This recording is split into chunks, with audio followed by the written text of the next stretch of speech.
You said before about how you build up self-esteem and confidence and stuff. Mm-hmm. And there's this quote from one of my friends, Alex Hormozy, that says, "You don't become confident by shouting affirmations in the mirror, but by having a stack of undeniable proof that you are who you say you are. Outwork your self-doubt." Yes. That's nailed. Nailed. Completely nailed. Yes. Because a lot of people will, and some of these motivational people out here, it's the funniest thing in the world to me. They'll go and say, when you wake up in the morning, pound your chest. Fucking look at yourself in the mirror and do all this fucking bullshit. I hope it works. What works for me is that everyday resume, the things I know I've accomplished, the things I know I've done, real hard work, the real calluses on my mind, the real calluses on my hands. That's it.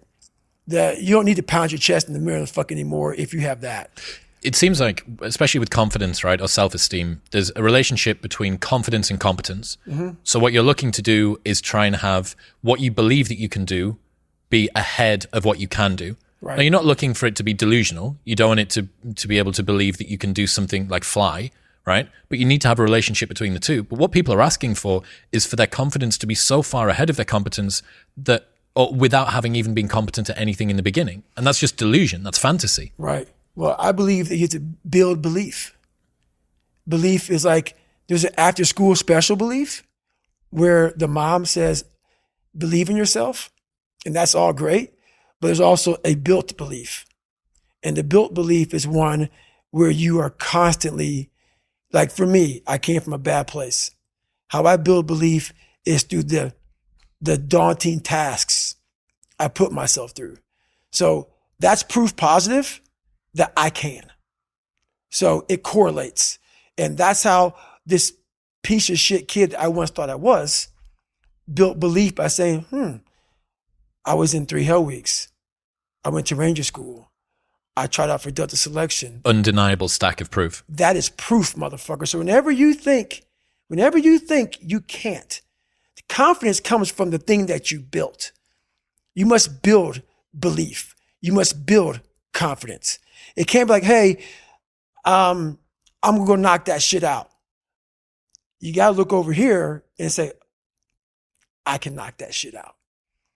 It's belief, and it's built on what you put in to yourself. Another friend sent me a message this morning knowing that we had this big thing that we've been working toward for a long time today. He said, Nietzsche said, "I know of no better life purpose than to perish in attempting the great and impossible. The fact that something seems impossible shouldn't be a reason to not pursue it. That's exactly what makes it worth pursuing. Where would the courage and greatness be if success was certain and there was no risk?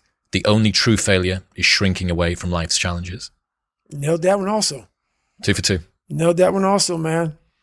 Yeah, it's that dealing with laziness and self-doubt thing, I think. And I do wonder how many people use the look in the mirror, pound the chest, stare into your eyes, say your affirmations, don't get the results, and then lose confidence. Well, that's part of it. A lot of it is limited horizons. Limited horizons are like, I use me as an example always. I came from a small town in Indiana where there was a handful of black families. And a lot of people in that town, when you come from a town of 8,000 people, it's like we had a local plant, Great Dane. And you're like, you know what? I want to work at Great Dane and get a house next to my mom. That's what you know. So many of us come from these small places in our mind that we're not willing to think outside of only what we've seen. Our mind works in such a small compartment. And one thing I was able to do was to dream. Many people, but don't make dreams your fucking master. But I was able to dream outside those fucking 4 walls of that small town.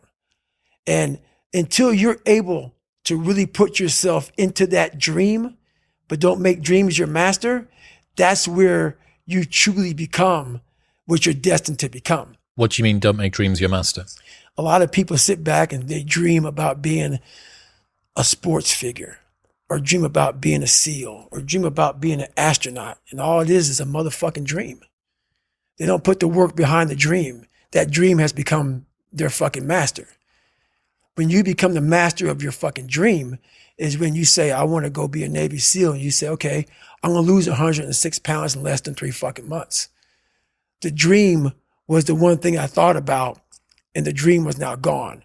Now what comes in, the dream goes away, and the fucking laundry list of fucking details and tasks come up. Gotta do this, gotta do this, gotta do this, gotta do this. That's when you become the master of your dream. So a lot of people out there dreaming. Ryan Holiday says, talking about the thing and doing the thing vie for the same resources. Allocate yours appropriately. That's it. That's it. That's the way it works as well. That's the way that the brain works. You can actually get these kicks of dopamine by telling your friends about, I'm going to be a Navy SEAL. I'm going to start my training next week. It's going to be great. I'm going to feel like this. It feels good. It feels good to talk about that shit, man. It actually makes you feel good, makes you feel proud, all that shit. But guess what happens? That alarm clock goes off at 4 a.m. to train. I don't want to be a SEAL today. Or I don't want to be whatever today. I'll start tomorrow. And that's the usual pattern of people's lives. That's why I talk about clearing out the mind. Until you really want to do something, you're always going to be a talker. You always going to run your fucking mouth.